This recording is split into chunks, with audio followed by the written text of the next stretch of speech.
La maternelle au quotidien, par l'équipe de Naître et Grandir, révision scientifique, Marie-Hélène Dufour, enseignante à la maternelle. À quoi ressembleront les journées et les semaines de votre enfant à la maternelle?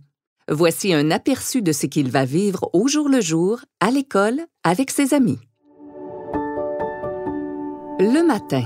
La journée commence souvent par un petit moment d'échange avec les élèves.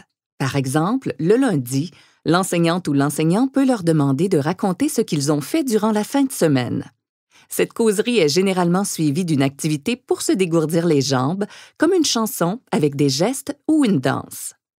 Ensuite, c'est souvent l'heure du calendrier. Sur un tableau, les élèves sont invités à indiquer le jour de la semaine, lundi, mardi, etc., et la météo du jour, journée ensoleillée, nuageuse, jour de pluie. À l'aide d'images, ils voient aussi l'horaire des activités de la journée. L'objectif est d'aider les élèves à se situer dans le temps. Tout au long de la journée, les activités varient entre celles qui demandent plus d'attention, comme la lecture d'une histoire, et celles qui sont plus actives, comme un atelier où les enfants manipulent des blocs. Chaque activité dure en moyenne de 20 à 40 minutes, puisque les élèves ne sont pas encore capables d'être attentifs très longtemps. Des périodes de jeux libres sont aussi au programme de la journée. En avant-midi, un moment est prévu pour prendre une collation en classe. Puis, c'est l'heure de la récréation. Dans certaines écoles, les élèves de la maternelle vont dehors en même temps que les plus grands, mais ils jouent dans une petite cour aménagée juste pour eux. Dans d'autres écoles, les enfants de la maternelle font la récréation sans les élèves des autres niveaux. À partir du midi. Sur l'heure du midi, les enfants sont confiés aux personnes qui surveillent au dîner ou au personnel du service de garde. Les enfants qui dînent à la maison doivent généralement s'y rendre par leurs propres moyens. Au retour du dîner, une période de détente de 20 à 30 minutes est prévue. En cours d'année, cette période peut être remplacée par des activités calmes, par exemple jeux tranquilles, massages, yoga, etc. L'après-midi se poursuit avec des activités comme du bricolage, des casse-têtes et des périodes de jeu. À la fin des classes, les enfants qui restent au service de garde sont confiés à leur éducatrice ou éducateur. Les autres retournent à la maison. Bien souvent, la journée des petits de la maternelle se termine plus tôt ou commence plus tard que celle des autres élèves de l'école.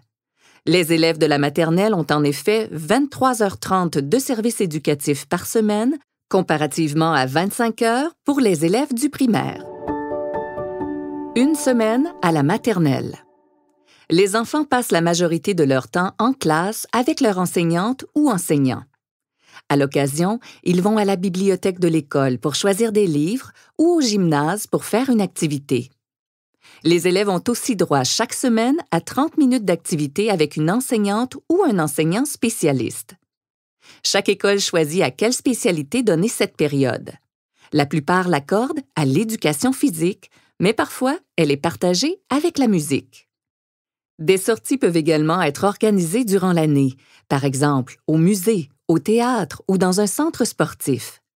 À ces occasions, des parents sont souvent demandés pour accompagner le groupe. La rentrée progressive.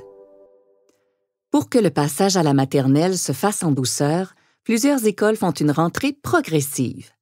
Les modèles varient d'une école à l'autre. La première journée d'école, l'enfant passe parfois 1 heure ou 2 dans sa classe. Dans certaines écoles, on divise le groupe d'élèves en 2 ou même en 4. Chaque groupe vient alors à l'école à des moments différents. Cela fait en sorte que votre enfant pourrait aller à l'école 1 journée sur 2 ou seulement pendant des demi-journées. Dans certaines écoles, la rentrée progressive dure plusieurs jours, alors que dans d'autres, elle ne dure qu'1 journée. Dans tous les cas, elle permet à l'enseignante ou à l'enseignant et aux élèves de s'apprivoiser.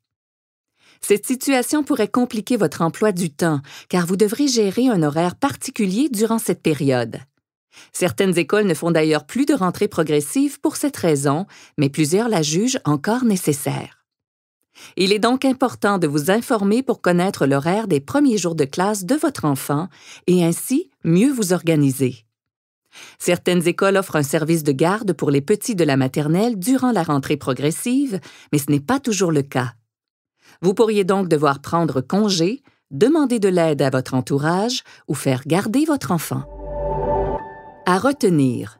Durant la journée, l'enseignante ou l'enseignant varie les activités qui demandent de l'attention avec d'autres qui font bouger les enfants. Chaque semaine, les élèves ont droit à 30 minutes d'éducation physique ou de musique. Il est possible que l'entrée à la maternelle se fasse de manière progressive. Il faut donc le prévoir à votre horaire de travail.